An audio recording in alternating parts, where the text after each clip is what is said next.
दोस्तों, अपने भारी भरकम और वजनी शरीर के कारण सुमो पहलवान दुनिया भर में मशहूर है। सुमो रेसलर्स हमेशा बहुत भारी भरकम होते हैं, लेकिन लंबे और बड़े नहीं। आमतौर पर जापानियों की हाइट बहुत ज्यादा नहीं होती है।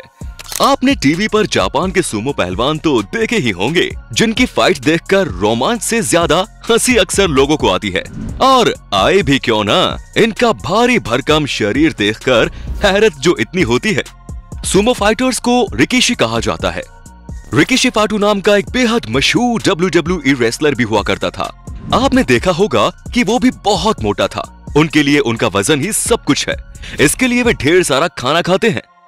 और दोस्तों, आपने जब भी कभी सुमो पहलवान को देखा होगा तो ये जरूर सुना होगा कि असल जिंदगी में अगर आपका सामना किसी सुमो पहलवान से हुआ तो उनके वजन के नीचे दबकर आप पापड़ भी बन सकते हैं। दोस्तों, सुमो पहलवान दिखने में बहुत थुलथुले होते हैं और ऊपर से लेकर नीचे तक उनकी चर्बी लटकती रहती है। और ये कपड़े के नाम पर सिर्फ लंगोट पहनते हैं, जिसे मावाशी कहते हैं। लेकिन क्या आप जानते हैं सुमो पहलवान बनते कैसे हैं? वे खाते क्या है? वे लड़ते कैसे हैं? नहीं जानते? तो आज हम आपको बताएंगे आपको सुमो पहलवान से जुड़ी कुछ रोचक बातें। तो चलिए दोस्तों, बिना किसी देरी के आज का वीडियो शुरू करते हैं। अगर आप इस चैनल पर नए हैं और या फिर आपने हमारे इस चैनल को अभी तक सब्सक्राइब नहीं किया है तो प्लीज चैनल को सब्सक्राइब करके बेल आइकन को दबाना ना भूलें। सबसे पहले बात करते हैं हिस्ट्री ऑफ सुमो। दोस्तों, सुमो फाइटर्स को लड़ते देख हम सब उनसे जुड़े इतिहास को जानने की कोशिश जरूर करते हैं और बहुत से सवाल हमारे जहन में जरूर आते हैं कि ये सुमो होते क्या है, इनका इतिहास क्या है। तो चलिए दोस्तों, आपको बताते हैं सुमो का इतिहास। सुमो का इतिहास जापान जितना पुराना है। 8वीं सदी में सुमो प्रचलन में आया। इससे पहले सुमाई के नाम से जाना जाता था। सुमो का इतिहास खोजना है तो 1500 साल पीछे जाना होगा। प्राचीन काल से खेले जाने वाला ये खेल आज तक बदला नहीं है। दोस्तों, जापान की सबसे पुरानी युद्ध कलाओं में से एक सुमो रेसलिंग के बारे में विस्तार से जापान के शिंतो धर्म में बताया गया है। सुमो को ही जापानी भाषा में रिकिशी कहा जाता है। जानकारी के अनुसार जापान के नायोगा बौद्ध मठ में सुमो रेसलर को तैयार किया जाता है। आपको यह जानकर हैरानी होगी कि उन्हें बचपन से ही ट्रेनिंग दी जाती है और तकरीबन 16 साल तक सुमो पहलवान तैयार होकर अखाड़े में उतरने के लायक बन जाता है। यूं तो सुमो कुश्ती हर वर्ग और स्तर पर खेली जाती है, लेकिन इसके लिए कुछ राष्ट्रीय प्रतियोगिताएं काफी लोकप्रिय हैं। स्कूल, कॉलेज, संगठन आदि में सुमो प्रतियोगिताएं आयोजित होती हैं। Number 2, Sumo wrestlers and girls. दोस्तों, आज के समय महिला भी पुरुषों से कंधे से कंधा मिलाकर चल रही हैं और आज कुश्ती हो या क्रिकेट या कोई दूसरा खेल, हर क्षेत्र में हमारी बहादुर महिलाएं अपने अच्छे प्रदर्शन से सबका दिल जीत रही हैं। लेकिन दोस्तों, सुमो रेसलिंग को जापान में एक धार्मिक नजरिए से देखा जाता है। इसीलिए सुमो रेसलिंग से महिलाओं को दूर रखा जाता है। उन्हें मठ में कड़े नियमों का पालन भी करना पड़ता है। दोस्तों, आपको बता दें कि सुमो कुश्ती में महिलाओं का प्रवेश निषेध है। अगर कोई महिला दोहियों के पास से गुजर भी जाए तो अखाड़े का शुद्धिकरण किया जाता है। Number 3, rituals in the ring. दोस्तों, सुमो कुश्ती या सुमो रेसलिंग के अपने कुछ नियम कानून होते हैं, जिनका पालन हर सुमो पहलवान को करना पड़ता है।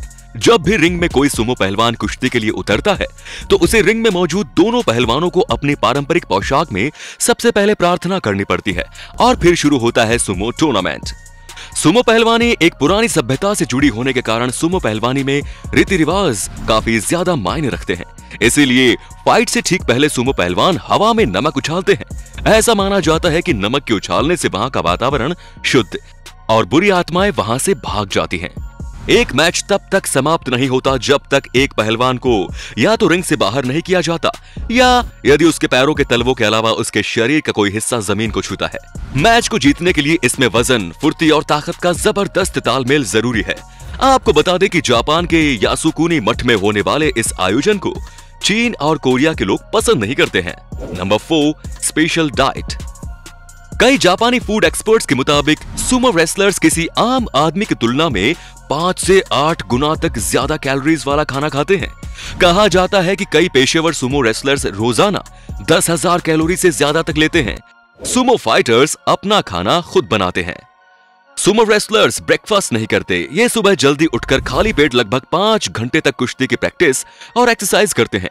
ब्रेकफास्ट स्किप करने के पीछे कारण यह है कि इससे उन्हें लंच तक काफी भूख लग जाती है और वो ज्यादा खा पाते हैं।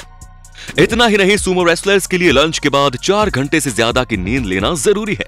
इससे उनका मेटाबॉलिज्म स्लो हो जाता है, जिससे बॉडी में फैट जमा होने लगता है। मेटाबॉलिज्म प्रोसेस स्लो करने के लिए सुमो रेसलर्स बार बार नहीं खाते। वे लंच में ढेर सारा खाना खाते हैं और इसके बाद दोपहर में सोकर उठने के बाद थोड़ा खाते हैं और हैवी डिनर करने के बाद जल्दी सो जाते हैं। Number 5, prize for championship. दोस्तों, सुमो पहलवान अपनी सारी जिंदगी सुमो रेसलिंग को समर्पित कर देते हैं। बदले में इन्हें सिर्फ लोगों का प्यार ही नहीं मिलता, बल्कि उसके साथ इन्हें कई तरह के प्रतिष्ठित पुरस्कारों से भी नवाजा जाता है। इन्हें जापान की अलग अलग संस्थाओं के द्वारा सम्मानित किया जाता है तथा 2 मिलियन से ज्यादा की रकम भी प्रदान की जाती है। और दोस्तों, सुमो पहलवान को सिर्फ जापान से ही पुरस्कार नहीं मिलते, बल्कि कई इंटरनेशनल बॉडीज भी इन्हें सम्मानित करती हैं। अभी हाल ही में यूनाइटेड स्टेट्स ऑफ अमेरिका के एक्स प्रेसिडेंट डोनाल्ड ट्रंप ने भी अपनी जापान यात्रा के दौरान सुमो पहलवानों को कई डॉलर्स के इनाम दिए। Number 6, special clothes. दोस्तों, सुमो रेसलर्स अपने खास तरह के पहनावे के लिए भी मशहूर रहते हैं। आपको बता दें कि सुमो पहलवान के पहनावे के लिए भी खास किस्म का नियम है। इसके तहत कोई भी सुमो पहलवान जब भी आम लोगों के बीच जाते हैं तो इन्हें अपनी रैंकिंग के हिसाब से जापानी ट्रेडिशनल कपड़े पहनने होते हैं। ऐसा इसलिए किया जाता है ताकि इनकी पहचान आसानी से की जा सके। सुमो पहलवानों को अखाड़े के अंदर भी इनको इनकी रैंकिंग के हिसाब से कपड़े पहनने को दिए जाते हैं। दोस्तों, सुमो अखाड़े में सीनियर सुमो रेसलर और जूनियर सुमो रेसलर को डिफरेंट श्रेणी में रखा जाता है। इसी के हिसाब से इनको डिफरेंट कामों की जिम्मेदारी भी दी जाती है। बताते चलें कि जहां इनको रखा जाता है वहां के सारे काम जैसे साफ सफाई, भोजन बनाना आदि ये लोग आपस में मिलजुल कर करते हैं।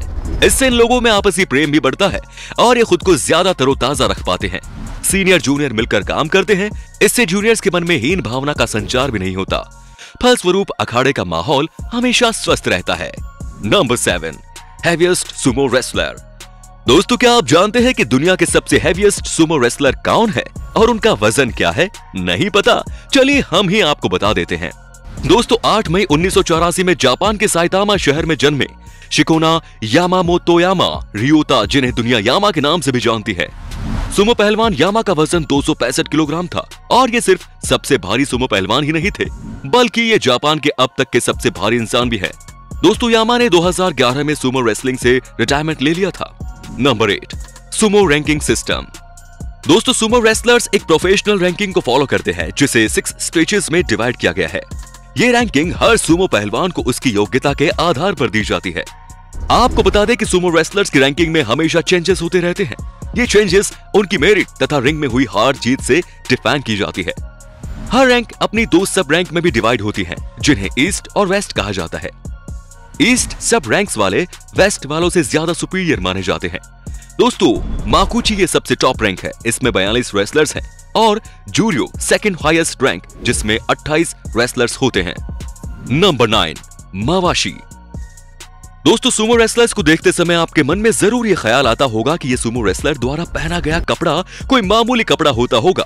तो मैं आपको बता दूं कि आप बिल्कुल गलत हो। ये जो कपड़ा पहनते हैं उसे मावाशी कहा जाता है। जी हाँ, जिस तरह हमारे यहाँ धोती पहनी जाती है, ठीक उसी तरह ये मावाशी पहनते हैं।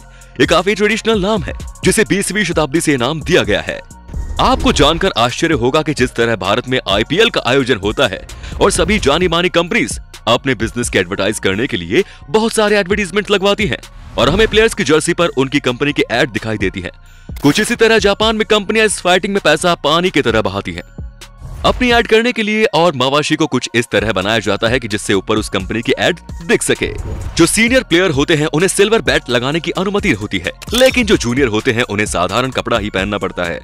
आप यकीन नहीं करेंगे, सुमो प्लेयर मावाशी को कभी साफ नहीं करते, वो सिर्फ उसे धूप में डाल देते हैं और जमकर इस्तेमाल करते हैं।